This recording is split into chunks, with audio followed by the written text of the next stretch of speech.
देखो स्टोइचियोमेट्री क्या होता है।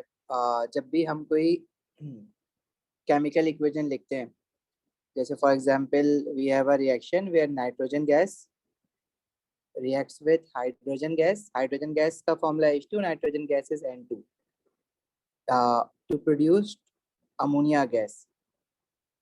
तो देखो ये इक्वेशन ना हमें बैलेंस्ड केमिकल इक्वेशन गिवन होती है, तो वो बताती है हमें स्टोइचियोमेट्री। अब बैलेंस्ड केमिकल इक्वेशन क्या होती है? You guys know how to balance the equation?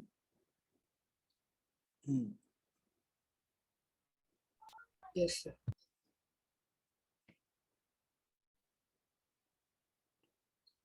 तो ये हमारे पास एक केमिकल इक्वेशन है जिसमें लेफ्ट हैंड साइड पे we have 2 nitrogen, whereas on the right hand side we have only 1 nitrogen। ठीक है, अमोनिया में n के साथ नंबर नहीं लिखा हुआ है। अगर कोई नंबर नहीं लिखा हुआ तो it means that is by default 1। there is 1 nitrogen on the right hand side, whereas there are 2 nitrogen on the left hand side। अच्छा, तो हमें जो है ना अच्छा हाइड्रोजन देखें अगर, तो लेफ्ट हैंड साइड पे हाइड्रोजन कितने हैं? 2 हाइड्रोजन, H2 है ना। और राइट हैंड साइड पे हाइड्रोजन कितने हैं? There are 3 hydrogen. तो in order to balance this equation हम क्या करेंगे, जो देखो हम केमिकल फॉर्मूला तो चेंज नहीं कर सकते। अब अमोनिया का फॉर्मूला NH3 है, इसको मैं N2H3 नहीं लिख सकता, वो गलत हो जाएगा फॉर्मूला, फिर वो अमोनिया नहीं रहेगी, कुछ और बन जाएगा। तो हम केमिकल फॉर्मूला तो चेंज नहीं कर सकते। तो फिर हम किस तरह से नाइट्रोजन को 2 करेंगे? We will multiply this whole ammonia by 2। जो अमोनिया से पहले नंबर लिखा है, जो कोफिशिएंट है, इसको हम कहते हैं मोल्स। ठीक है, मोल्स आपको पता है क्या होता है केमिकल इक्वेशन में? अगर इस तरह से किसी भी मॉलिक्यूल या एटम या किसी भी चीज के साथ एक नंबर लिखा हुआ है, तो वो नंबर कहलाता है मोल्स, राइट। जब हम 2 से अमोनिया को मल्टीप्लाई करते हैं, देखो ये जो 2 है ना, ये पूरे अमोनिया से मल्टीप्लाई हो रहा है, मतलब इसमें जो नाइट्रोजन है वो 1 है, तो ये 2 जो है वो नाइट्रोजन से भी मल्टीप्लाई हो रहा है, और यही 2 हाइड्रोजन से भी मल्टीप्लाई हो रहा है। तो नाइट्रोजन 2 1 जा 2 नाइट्रोजन बन जाएंगे, और हाइड्रोजन 2 3 जा 6, 2 इंटू 3 6, हाइड्रोजन 6 बन जाएंगे। जब हमने इसको 2 से मल्टीप्लाई किया है, तो नाइट्रोजन हमारे पास कितने हो गए? 2। और हाइड्रोजन कितने हो गए? 2 3 जा 6। लेकिन अब देखो नाइट्रोजन तो देखो लेफ्ट हैंड साइड पे 2 थे, हमने राइट हैंड साइड पे 2 बना दिया। लेकिन प्रॉब्लम ये हुई कि हाइड्रोजन राइट हैंड साइड पे 6 हो गया, लेकिन लेफ्ट हैंड साइड पे सिर्फ 2 हाइड्रोजन है। Sir multiply by 3। हाँ, अब हाइड्रोजन को भी हमें किसी नंबर से मल्टीप्लाई करना पड़ेगा ताकि वो भी 6 बन जाए। अब H2 तो ऑलरेडी है, तो मैं किससे 3 मल्टीप्लाई करूं हाइड्रोजन को कि 6 बन जाए? बाय 3। तो 3 2 जा 6, तो हाइड्रोजन भी 6 हो गया। तो इस तरह से हम किसी भी केमिकल इक्वेशन को ना बैलेंस करते हैं। इसी तरह लेट्स से अगर कोई और इक्वेशन की एग्जांपल लें, जैसे hydrogen gas reacting with iodine to produce hydrogen iodide. तो इसको बैलेंस करने के लिए देखो लेफ्ट हैंड साइड पे हाइड्रोजन कितने हैं?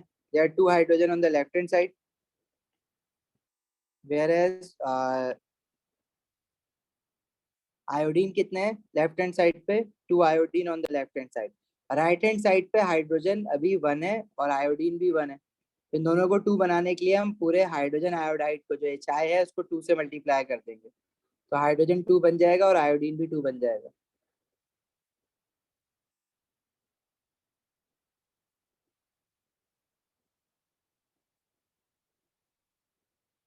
सही है सर जी। सर हम तो अभी मैथ टाइप कर रहे हैं, तो जब हम एक्चुअली लैब में कर रहे होते हैं तो अमाउंट इंक्रीज करते हैं जो हमने डाली होती है। नहीं देखो, ये जो केमिकल इक्वेशन है ना, जिसको हम स्टोइचियोमेट्री कहते हैं, बेसिकली जब भी आप रिएक्शन करवाओगे, जैसे ये हाइड्रोजन आयोडाइड का रिएक्शन है, तो जब भी 1 mole of hydrogen 1 mole of iodine के साथ रिएक्ट होगा, तो हमेशा 2 मोल ऑफ हाइड्रोजन आयोडाइड बनेगा। ये तो फिक्स है। अब लेट से अगर मैं कहूँ कि आपके पास लैब में जो है वो 2 मोल हाइड्रोजन है, तो 2 मोल हाइड्रोजन के साथ कितना मोल आयोडीन रिएक्ट होगा? One mole one mole of hydrogen 1 mole of iodine के साथ रिएक्ट होता है, तो 2 मोल ऑफ हाइड्रोजन को कितना आयोडीन रिक्वायर्ड है? 2 मोल आयोडीन। और उससे अमोनिया के कितने मोल्स बनेंगे? देखो 1 मोल हाइड्रोजन से, सॉरी अमोनिया नहीं, हाइड्रोजन आयोडाइड, हाइड्रोजन आयोडाइड के कितने मोल्स बनेंगे? 1 मोल ऑफ हाइड्रोजन से 2 मोल ऑफ हाइड्रोजन आयोडाइड बनता है, डबल हो जाता है मतलब। तो अभी 2 मोल ऑफ हाइड्रोजन लिया है, तो उससे हाइड्रोजन आयोडाइड के कितने मोल बनेंगे? 4 मोल ऑफ हाइड्रोजन आयोडाइड। तो ये तो फिक्स है। जैसे फॉर एग्जाम्पल अगर आपसे कहा जाता है ना कि लेट्स से मुझे ना कोई डिश बनानी है, तो खाना बनाना है, या कोई भी किसी भी, जैसे for example if you have to make a cup of tea, so in order to make a cup of tea you should know the recipe of a cup of tea. ठीक है, in order to make 1 cup of tea we need 1 tablespoon of sugar and let's say 1 tablespoon of tea. ठीक है, या इसको थोड़ा सा change कर लेते हैं, चलो 2 tablespoon of sugar and 1 tablespoon of tea to make 1 cup of tea. तो ये तो फिक्स है। But if I ask you that you have to make 10 cup of teas, so in order to make 10 cup of teas, how much sugar you need? For 1 cup you need 2 tablespoon of sugars. For 10 cup of tea you need 2 into 10, that is 20 tablespoon of sugars. और चाय पत्ती कितने चाहिए होगी आपको? For 1 cup of tea you need 1 tablespoon of tea. So for 10 cup of tea you need 10 tablespoon of tea. तो lab में if you have to make amount more than 1 mole, या अगर आपको 1 कप से ज्यादा बनाना है तो आप उसकी क्वांटिटी को मल्टीप्लाई कर लोगे। बट आपको जो रेसिपी मिली है उस रेसिपी पता होगी तो आपको मल्टीप्लाई करोगे ना। If you do not know the recipe to make a cup of tea, so you cannot find out the amount required to make 10 cup of tea.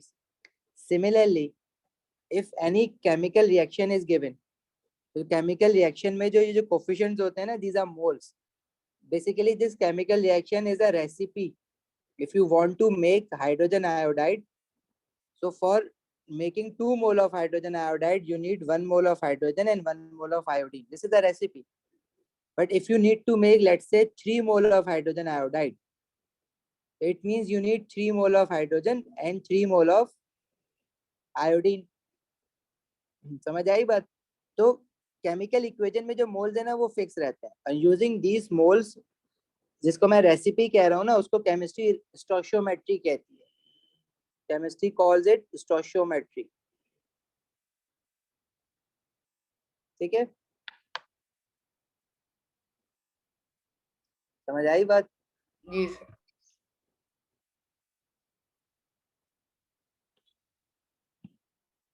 पहले कुछ केमिकल इक्वेशन की बैलेंसिंग और देख लेते हैं। लेट्स से अगर मैं कहता हूँ we have HCl reacting with magnesium, अच्छा रिएक्ट प्रोडक्ट क्या बनेगा वो मैं आपको खुद बता रहा हूँ, but you just have to tell me the balancing moles, किस पे क्या लगाऊंगा ये इक्वेशन बैलेंस हो जाए।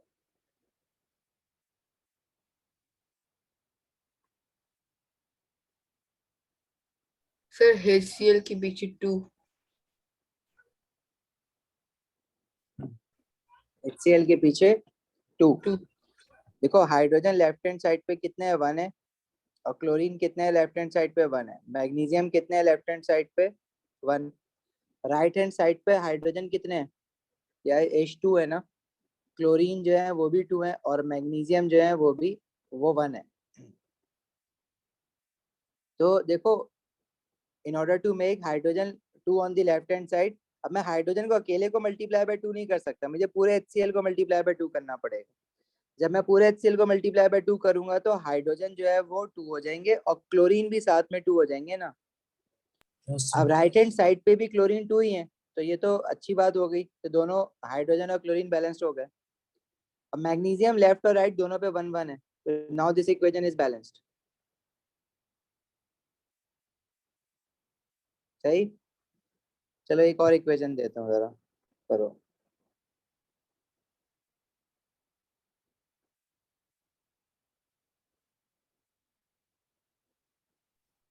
सर मुझे समझ नहीं आया। जी क्या कह रहे हो? समझ नहीं आया। अच्छा अभी ये प्रैक्टिस करते हैं, बहुत सारी इक्वेशंस कर लेते हैं, आ जाएगा समझ। चलो देखो यहाँ पे मुझे बस पहले ये बता दो कि लेफ्ट हैंड साइड पे हाइड्रोजन कितने हैं उजैर? 2 से चल 2. 3 sir, 3. Yes, there are 3 hydrogen. 2 hydrogen देखो, एक हाइड्रोजन ये रहा H2, और एक हाइड्रोजन यहाँ पे भी है ना OH। H के साथ कुछ नहीं लगा हुआ सोडियम हाइड्रोक्साइड में, तो मतलब ये 1 हाइड्रोजन। There total 3 hydrogen. जी जी. सल्फर कितने हैं लेफ्ट हैंड साइड पे?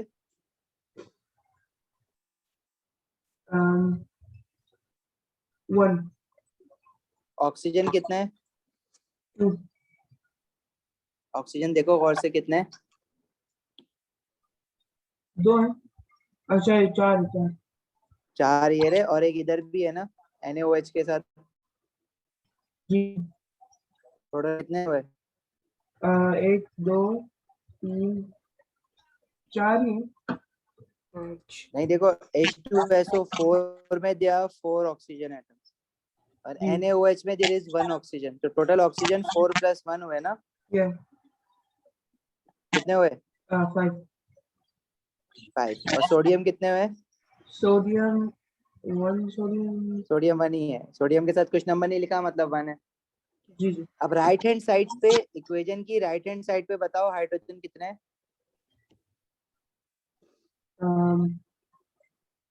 लेफ्ट साइड पे 1 है. Right side, no. Right side. देखो यहाँ पे एक हाइड्रोजन H2O में, इसके अलावा तो और कहीं नहीं है ना हाइड्रोजन, नहीं. तो कितने हाइड्रोजन हुए? 2. 2। सल्फर कितने हैं राइट हैंड साइड पे? सल्फर 1 है. एक है। ऑक्सीजन? Oxygen is. ऑक्सीजन देखो 2 जगह पे है, एक तो Na2SO4 में है 4, और वाटर के साथ भी एक ऑक्सीजन है, 5 है. टोटल 5 ऑक्सीजन है। और सोडियम कितने हैं? सोडियम 1. नो 2. सॉरी 2. 2 है। ठीक है, अब आपने आइडेंटिफाई कर लिया, अब आपको बैलेंस करना है। देखो सोडियम से अगर स्टार्ट करो तो राइट हैंड साइड पे सोडियम 2 है, लेफ्ट हैंड साइड पे कितने है सोडियम? 1। राइट लेफ्ट साइड पे 1. अब इनको 2 करना है ना, तो 2 करने के लिए जो NaOH है, इस पूरे को 2 से मल्टीप्लाई करेंगे। सही है, तो Na कितने, सोडियम कितने हो जाएंगे? 2. 2 1 जार 2। यस। ऑक्सीजन कितने हो जाएंगे फिर लेफ्ट हैंड साइड पे? 25. देखो ऑक्सीजन यहाँ पे मल्टीप्लाई हो रहा है, तो यहाँ NaOH के साथ ऑक्सीजन हो जाएंगे 2, और 4 ऑक्सीजन ऑलरेडी पीछे थे H2SO4 में, तो टोटल ऑक्सीजन कितने हो गए अब? 4 + 2 समझ नहीं आया. 6। देखो जब भी ये हम मोल्स लिखते हैं ना, जैसे ये NaOH लिखा हुआ है और इसके साथ 2 लिखा हुआ है, तो ये 2 जो है ना वो Na से भी मल्टीप्लाई होगा, ये 2 जो है वो ऑक्सीजन से भी मल्टीप्लाई होगा और हाइड्रोजन से भी होगा। अब Na इस फॉर्मूला में 1 है, ऑक्सीजन भी 1 है, हाइड्रोजन भी 1 है, तो Na से मल्टीप्लाई हो तो Na2 हो गए, ऑक्सीजन से मल्टीप्लाई हो तो ऑक्सीजन 2 हो गए, लेकिन ऑक्सीजन पीछे वाले फॉर्मूला में भी है ना 4। जी. टोटल ऑक्सीजन कितने हो जाएंगे पूरे लेफ्ट हैंड साइड पे? 5 होंगे.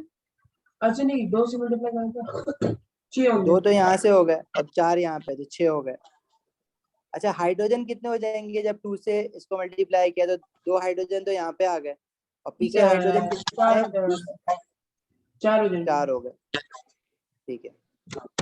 अच्छा अब देखो सोडियम तो देखो हो गया बैलेंस, 2 2 हो गए ना। ठीक. अच्छा हाइड्रोजन देखो लेफ्ट हैंड साइड पे 4 है, राइट हैंड 2 है ना, जी. तो मैं अब राइट हैंड साइड पे हाइड्रोजन सिर्फ वाटर के साथ है, तो वाटर को किसी नंबर से मल्टीप्लाई करते हैं कि वो हाइड्रोजन 4 हो जाए किसी तरह।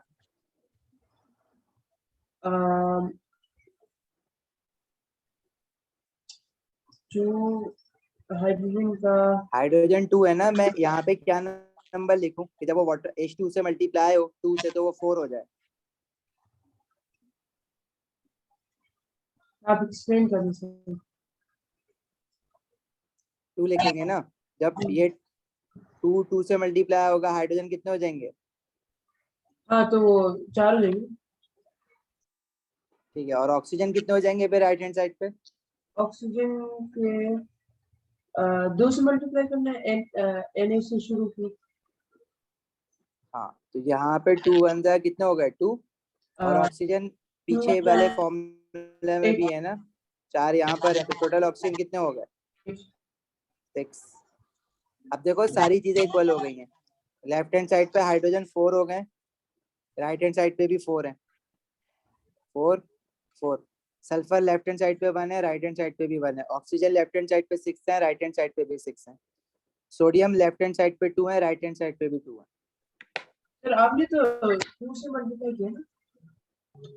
इसको आपने 2 से मल्टीप्लाई किया ना Na सोडियम से पहले, तो 2 टाइम्स 4 होता है 8। हाँ, तो प्रॉब्लम क्या हो रही है ये पूछो ना। आपने तो ऑक्सीजन के 6 लिखा। आप ऑक्सीजन राइट हैंड साइड पे कंफ्यूज हो रहे हो या लेफ्ट हैंड साइड पे कंफ्यूज हो रहे हो?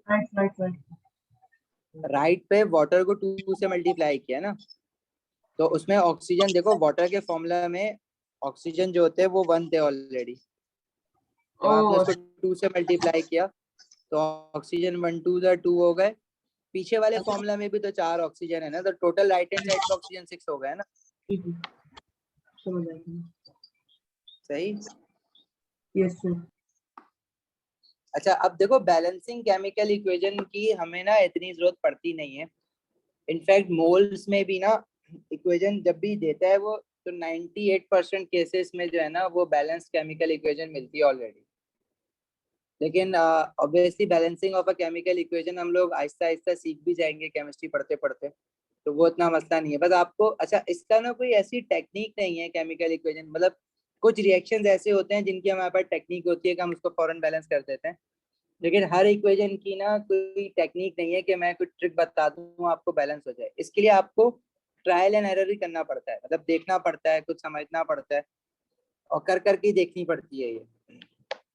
सही है, लेकिन फिलहाल जो मोल्स का चैप्टर होता है उसमें जितने भी आपके पास केमिकल इक्वेशंस आती हैं वो ऑलरेडी बैलेंस्ड आती हैं। कुछ बहुत सिंपल इक्वेशंस होती हैं जिनको आप बना के बैलेंस कर रहे होते हो, वो हम आगे वाले चैप्टर में पढ़ेंगे एसिड एंड बेसिस में। सही।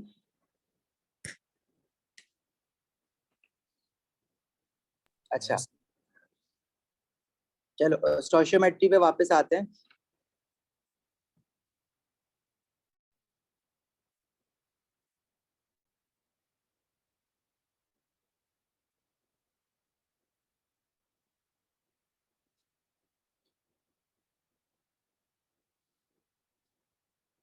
हमारे पास लेट से इक्वेशन है जिसमें नाइट्रोजन हाइड्रोजन रिएक्ट करके अमोनिया बना रहा है, और ये हमारे पास ना एक बैलेंस्ड केमिकल इक्वेशन है।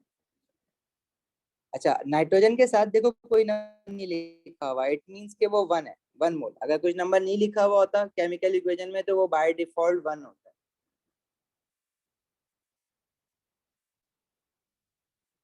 अब देखो ये इक्वेशन हमें क्या बता रही है, this equation is telling us that 1 mole of nitrogen gas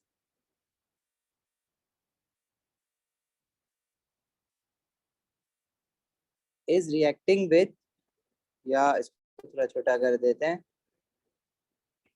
reacts with the, as per this equation always 1 mole of nitrogen gas reacts with 3 mole of hydrogen gas to produce 2 mole of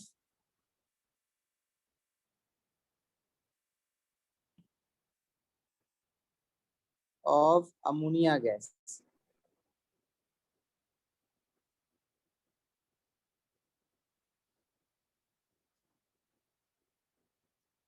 Right? Yes, sir. Yes, sir. अच्छा देखो हमने moles में ना we have studied 3 types of quantities. देखो हमने ये पढ़ा था ना कि if you are talking about 1 mole of any compound, that's a 1 mole of any molecule. अगर मैं आपसे कहूँ मेरे पास 1 मोल ऑफ नाइट्रोजन है तो 1 मोल ऑफ नाइट्रोजन का मास बता सकते हो कितना होगा? 1 mole of nitrogen. So we have to find the amount of nitrogen first, right? Yes, 1 mole of nitrogen will have a mass equals to its molecular mass. Yes. Nitrogen का MR कैसे निकाला था हमने? The 2 nitrogen and atomic mass of nitrogen is 14 yeah, G, 28 gram. So 1 mole of nitrogen का mass होगा 28 gram. And we also studied one thing कि 1 mole of any gas occupies a volume of what?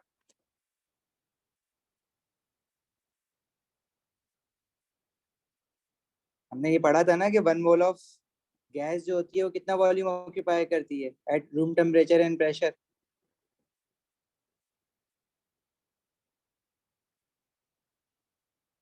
We studied or not?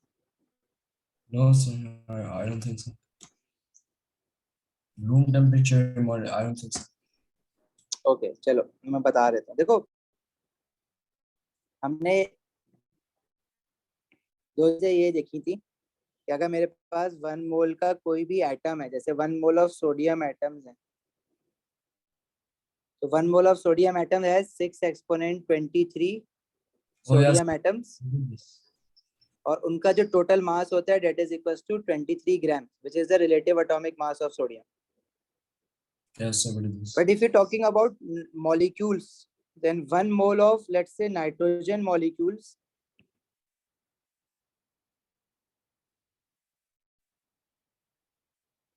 have 6 exponent 23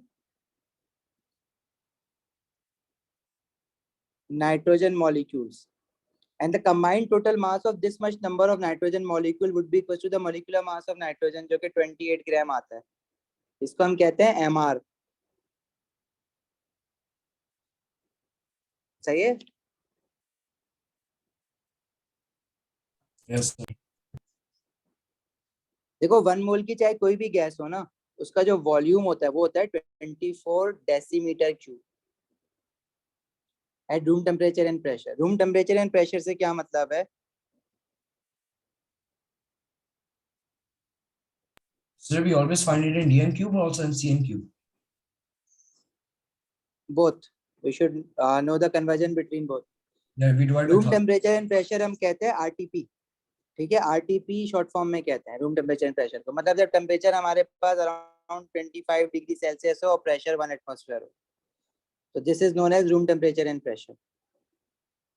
तो 1 mole of any gas occupies a volume of 24 decimetre cube. Decimetre cube जो है ना volume का unit है. तो volume के जो यूनिट्स हम लोग यूज करेंगे ना, क्योंकि गैस जो है वो वॉल्यूम होता है, उसका स्पेस ऑक्यूपाई करती है. तो वॉल्यूम के हमारे पास देखो, जैसे अगर फॉर एग्जांपल मैं आपको कहूँ कि हमारे पास एक क्यूब है, इस क्यूब की जो लेंथ है, विड्थ है और हाइट है वो सब सेंटीमीटर में गिवन है.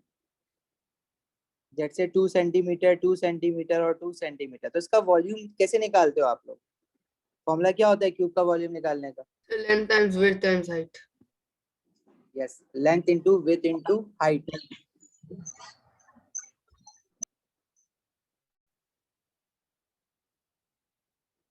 तो लेंथ इसकी 2 सेंटीमीटर, विड्थ भी 2 सेंटीमीटर, हाइट भी 2 सेंटीमीटर. तो 2 to the power 4 to the 8. इसका यूनिट क्या बनेगा? 8 centimeters cube. क्यूब. क्योंकि देखो सारे जो हमारे पास वैल्यूज है वो सेंटीमीटर में है ना. 2 centimetre into 2 centimetre into 2 centimetre. तो ये centimetre into centimetre into centimetre क्या बन जाता है? Centimetre cube. Centimetre cube is basically the unit for volume. जैसे लीटर होता है इसी तरह सेंटीमीटर क्यूब भी होता है.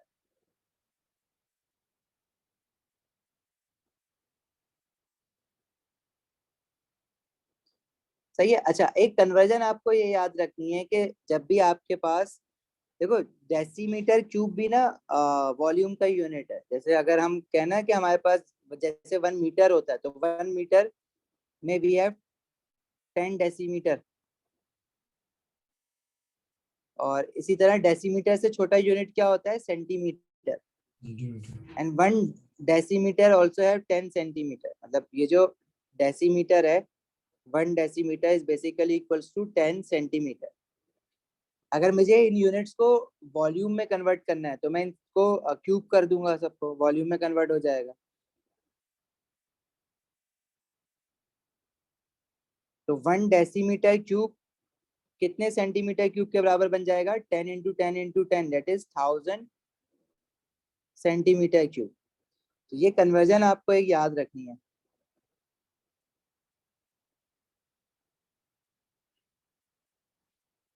सही है। अगर मैं आपसे कहूँ कि मेरे पास वॉल्यूम जो है वो 24 डेसीमीटर क्यूब है, तो सेंटीमीटर क्यूब में कितनी हो जाएगी है?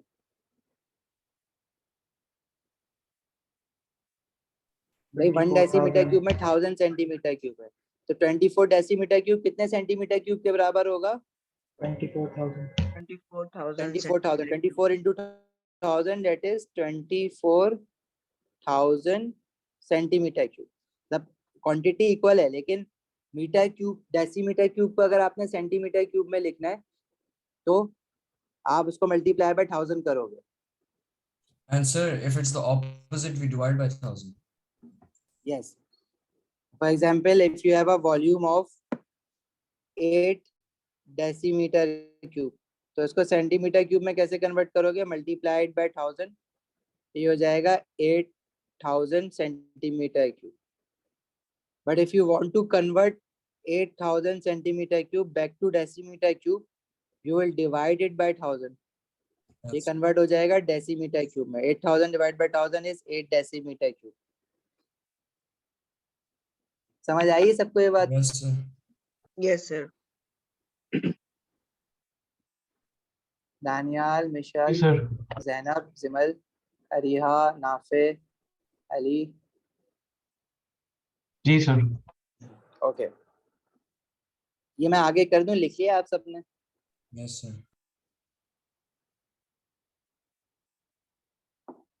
अगर ये किसी ने लिखा नहीं है तो अपने पास लिख लो प्लीज, ये जरूरी चीज है।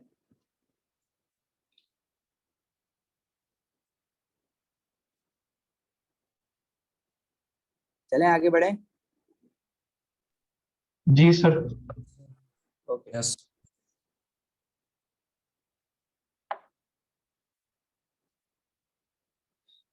देखो मैं आपको ये बता रहा हूँ कि मेरे पास 1 मोल की कोई भी गैस होगी ना, 1 मोल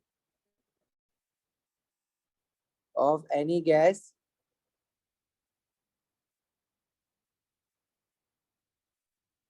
occupies a volume of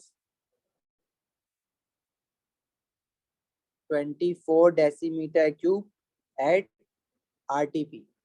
अच्छा, हमेशा हमें RTP पे ही देगा गैसेस, तो we do not have to worry about कि RTP लिखा हुआ है या नहीं लिखा हुआ।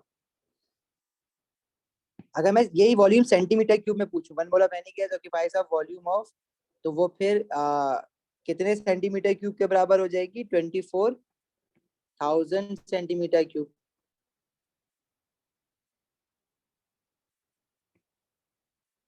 लेट्स से अगर मैं कहता हूँ मेरे पास 1 मोल ऑफ नाइट्रोजन गैस हो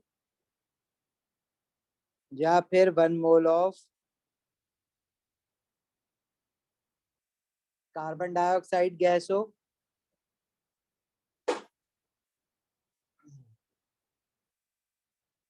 या फिर 1 mole of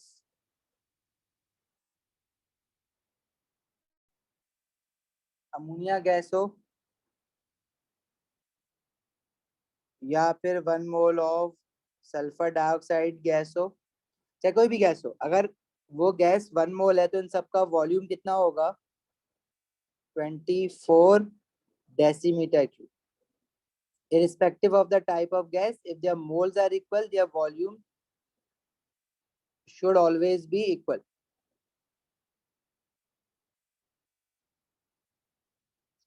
However, their masses may not necessarily be equal. Masses equal हो वो जरूरी नहीं है। 1 मोल ऑफ नाइट्रोजन का मास नाइट्रोजन के मोलिकुलर मास के बराबर होगा, जो कि हम कैसे निकालते हैं? 2 into 14 that is 28 ग्राम्स, जो नाइट्रोजन का एमआर है। इसी तरह 1 मोल ऑफ कार्बन डाइऑक्साइड का मास कार्बन डाइऑक्साइड के एमआर के बराबर होगा, that is 12 into 1, and oxygen is 16 into 2, that is 44 grams. Similarly, 1 mole of ammonia का मास अमोनिया के MR के बराबर होगा, जो कि नाइट्रोजन उसमें है। नाइट्रोजन का एटॉमिक मास होता है 14, there is 1 nitrogen in the formula, तो 14 into 1। हाइड्रोजन का एटॉमिक मास होता है 1, there are 3 hydrogen in the formula, तो 1 into 3, ये हो जाएगा 17 ग्राम्स। इसी तरह 1 मोल ऑफ सल्फर डाइऑक्साइड का जो मास होगा वो सल्फर डाइऑक्साइड के MR के इक्वल हो जाएगा। सल्फर का एटॉमिक मास होता है 32, there is 1 sulphur in the formula. Oxygen का होता है 16, देयर आर 2 ऑक्सीजन, तो ये हो जाएगा 64 ग्राम्स। तो अगर दो गैसेस या दो से ज्यादा गैसेस अगर उनके मोल्स इक्वल है ना, तो वॉल्यूम देखो इक्वल होगा, लेकिन मासेस इक्वल हो वो जरूरी नहीं है, मासेस डिफरेंट होंगे, लेकिन मोल्स इक्वल है तो वॉल्यूम इक्वल होंगे। समझ आई ये वाली बात? इसको लिखते भी रहना साथ साथ। जी सर। सर इसका इसका ऐसा यूनिट DM3 है। ऐसा यूनिट क्या? किसका ऐसा यूनिट पूछ रहे हो? वॉल्यूम का। Yes, CM centimetre. नहीं देखो, ऐसा यूनिट तो वॉल्यूम का मीटर क्यूब होता है ना, लेकिन हम लोग केमिस्ट्री में मीटर क्यूब नहीं यूज कर रहे। हम लोग ना या तो वॉल्यूम डेसीमीटर क्यूब में यूज करेंगे या फिर सेंटीमीटर क्यूब में यूज करेंगे। सही है, तो हम लोग मीटर क्यूब यूज नहीं कर रहे होंगे क्वेश्चन में, सेंटीमीटर क्यूब या मीटर क्यूब। सही है। हाँ, ऐसा यूनिट लेकिन मीटर क्यूब होता है, और मीटर क्यूब में भी वॉल्यूम मेजर करी जा सकती है, लेकिन ओ लेवल में और IG में हम लोग जो है वो सेंटीमीटर क्यूब और डेसीमीटर क्यूब यूजुअली यूज करते हैं। हाँ, ग्रेड 12 में A लेवल में फिर हम लोग जो है वो मीटर क्यूब भी यूज करते हैं।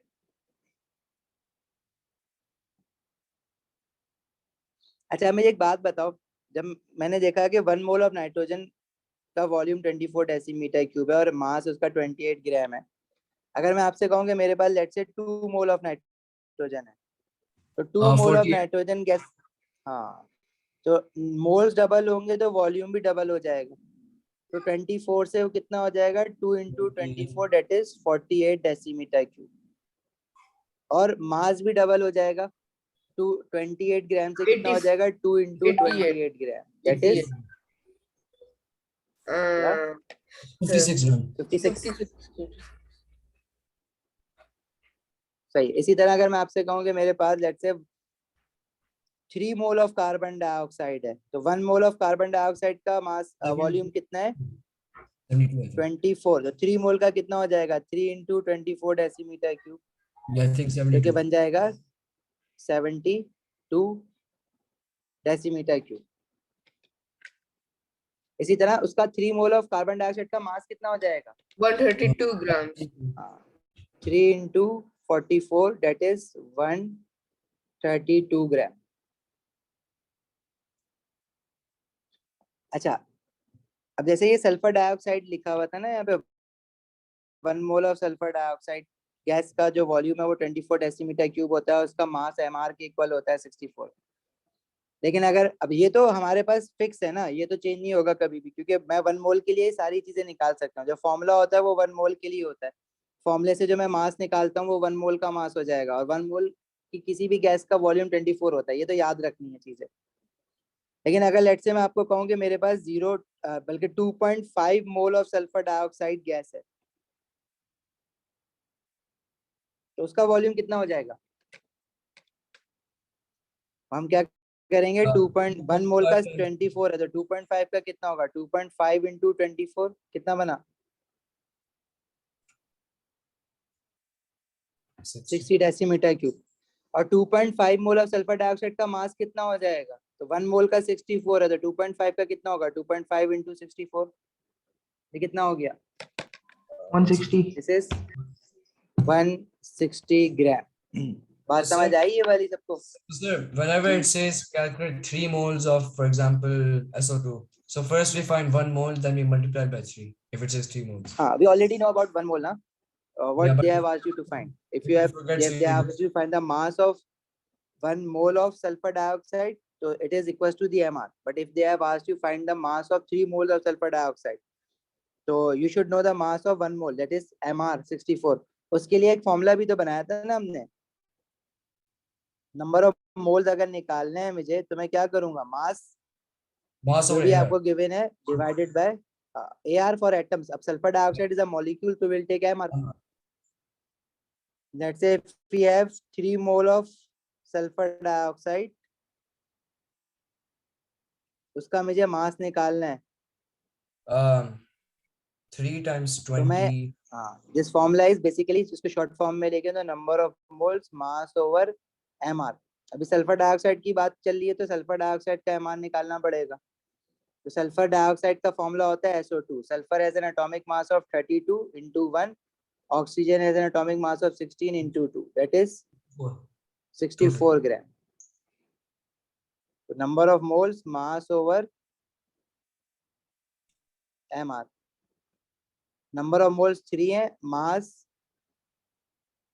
MR जो है वो 64 निकला है इसका. तो मास कितना हो जाएगा, 192. 3 into 64. 192. This is 192 gram.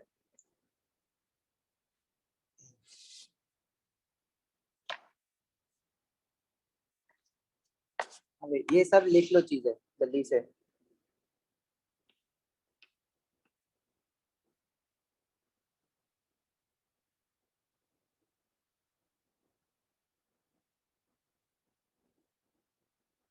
Done. Yes, sir, understood.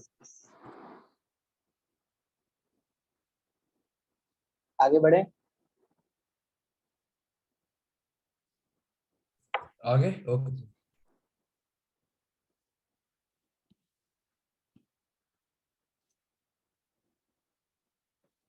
देखो अगर मैं आपको फॉर एग्जांपल कहता हूँ कि you have to find number of moles. Let me give you a question ना.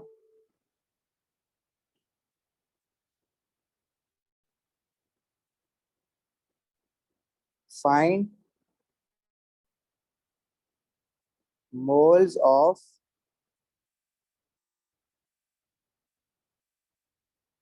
$50 grams of sulfur dioxide gas. Formula क्या है सल्फर डाइऑक्साइड का, SO2. कैसे निकालोगे? We have to find the MR of SO3 first. Yes, MR of sulfur dioxide अभी ऊपर निकाला था, कितना निकला था, 64 ग्राम. 64. तो मोल्स कैसे निकालोगे? You use this formula, number of moles mass over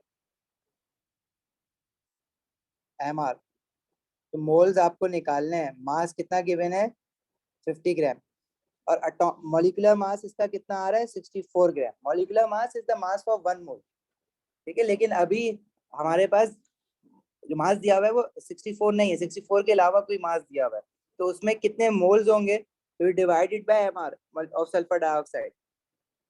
ये कितना बन जाएगा, 50 डिवाइडेड बाय 64 इज 0.78 मोल्स. 0.78 मोल.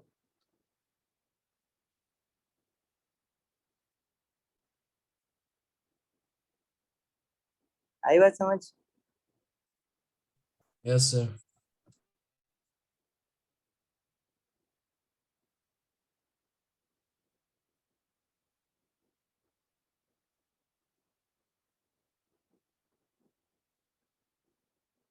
आगे बढ़े. Yes, sir. Okay.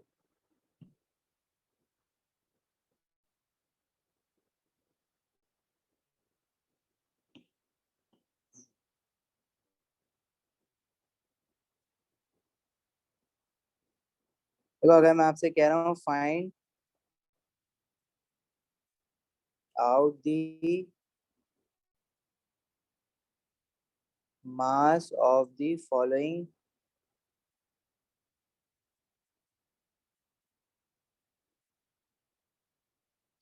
find out the mass of the following.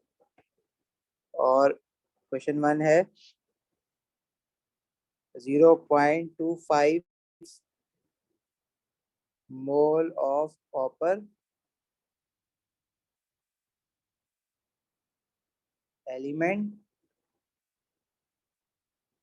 Sir, Question 2 है 0.0 G.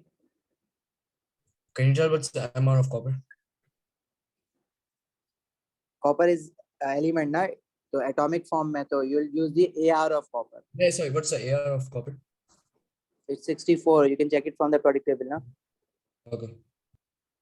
0.04 mole of water. Water का formula होता है H2O. It is a compound.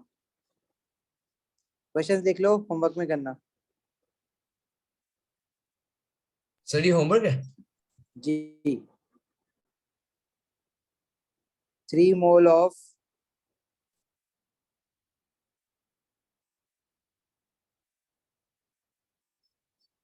ammonia gas, which is NH3.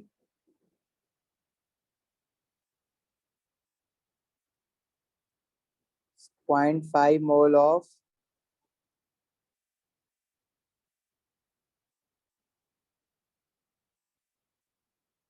carbon dioxide gas, which is CO2.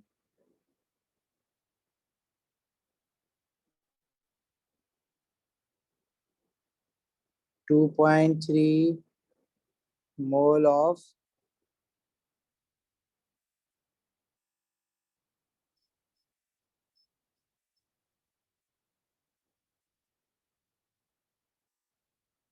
magnesium atoms and 1.5 mole of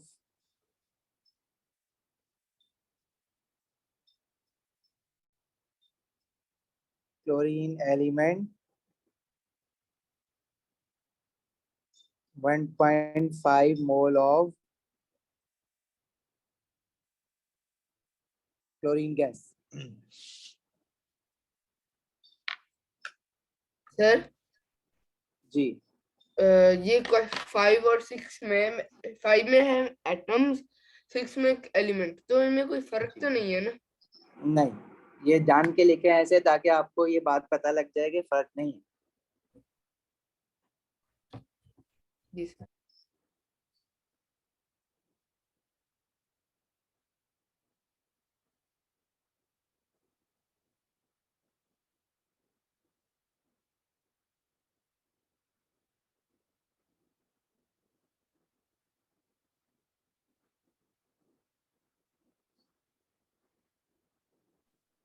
So, sir, what do we do?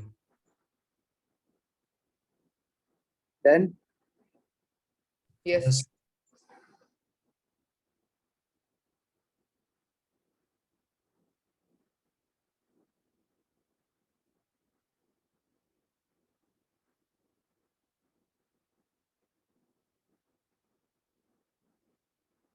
Sir, जी. what do we do? बस do it as your homework and फिर मुझे submit करा देना, send कर देना. Next class में हम डिस्कस भी कर लेंगे. Now you guys may leave the office. Okay. Thank you, sir. Allah Hafiz. Allah